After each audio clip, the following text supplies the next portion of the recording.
They say that there is nothing more dangerous than a person who has nothing to lose.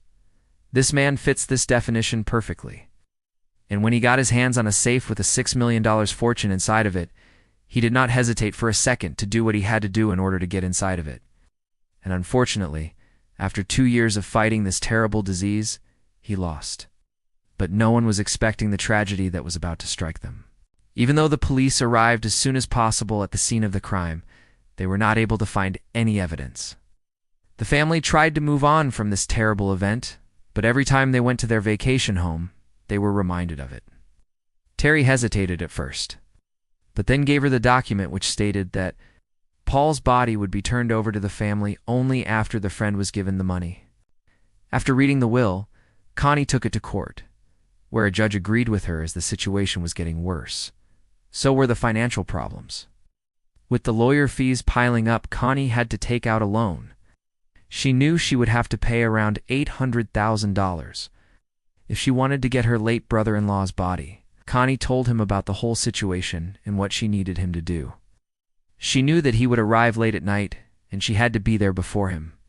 Just when Connie was about to leave, she heard the key turning in the lock. She hid and watched as Terry came in. He must have felt safe in his own house and lowered his guard, thinking that no one was there to hurt him. The note explained that the safe had no lock because it was cursed. Whoever entered it would suffer an even greater misfortune than the one they brought upon themselves. From now on, their lives would turn upside down and everything they touched would start to decay.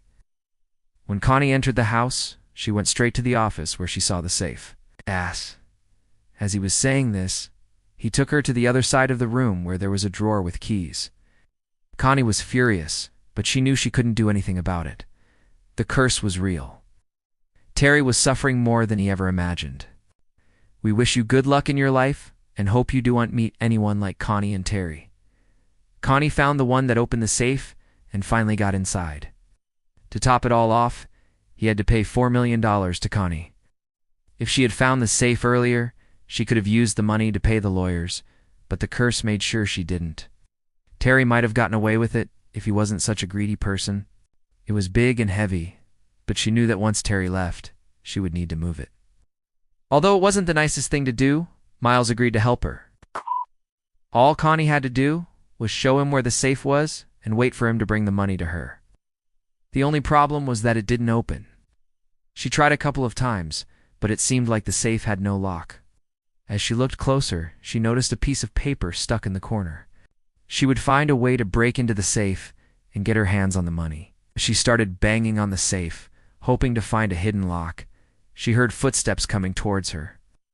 And although he thought that the curse would protect him, he didn't want to test his luck. Instead of arguing with her, Terry decided to play along. Connie tried to hide, but it was too late. It was folded, so she unfolded it and read what was written on it.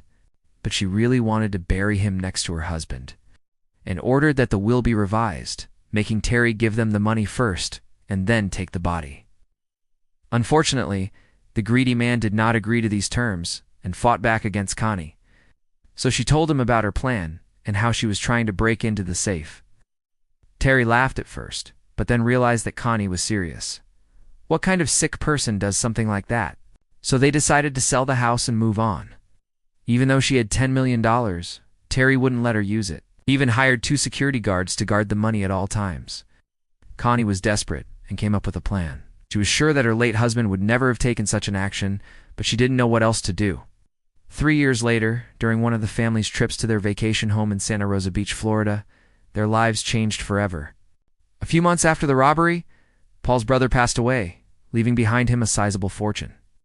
The thing was that he didn't leave this money to his family, but instead left it to his friend, Terry Robinson.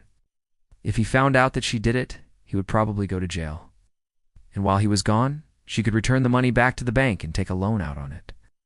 It sounded risky, but Connie was willing to try anything.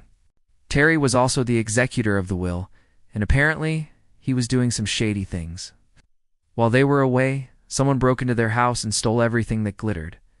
They emptied out the jewelry boxes, taking all the expensive pieces of jewelry. They even went to the bathrooms to steal all the silver they could find. In 2015, Philip passed away, leaving behind him a wife and 3 children. His widow received $10 million from her late husband's life insurance, which she invested into her new business. How did he manage to open up the safe without breaking it? Keep watching to find out. Philip Anselmo's life changed forever in 2013 when he found out that he had cancer. The family were living their best life, enjoying the money they received from the insurance. In total, the thieves made off with jewelry worth over $1 million. Just as the wound of losing their father and husband was starting to heal, another tragedy struck. The widow knew something was unright and asked to see the documents which proved that her late brother-in-law left the money to his friend and not to the family. This man risked his friendship with Philip just for some quick cash. And since the court was not able to make a decision, Connie didn't receive anything, and Terry didn't receive the body. So she started looking for another way to raise the money. She decided to break into Terry's house and steal the money. She asked a friend of hers named Miles Austin to help her out.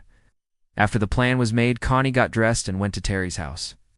She waited for about an hour, but Terry still hadn't arrived. When he left the room, Connie went out and managed to find the key to the safe. Even though the handwriting wasn't Terry's, Connie managed to understand what it said. Connie was scared, but she knew that she couldn't give up. Terry had found her and was asking her what she was doing in his house. Connie knew there was no point in lying. He knew there was no safe or lock in the world that could withstand Connie's determination. He told Connie that there was indeed a lock and that he knew where to find the key. It was empty. It seems like Terry had moved the money just to avoid giving it to her. He lost his license to practice law after being accused of embezzlement. If you liked this Mafia story, stay tuned for more.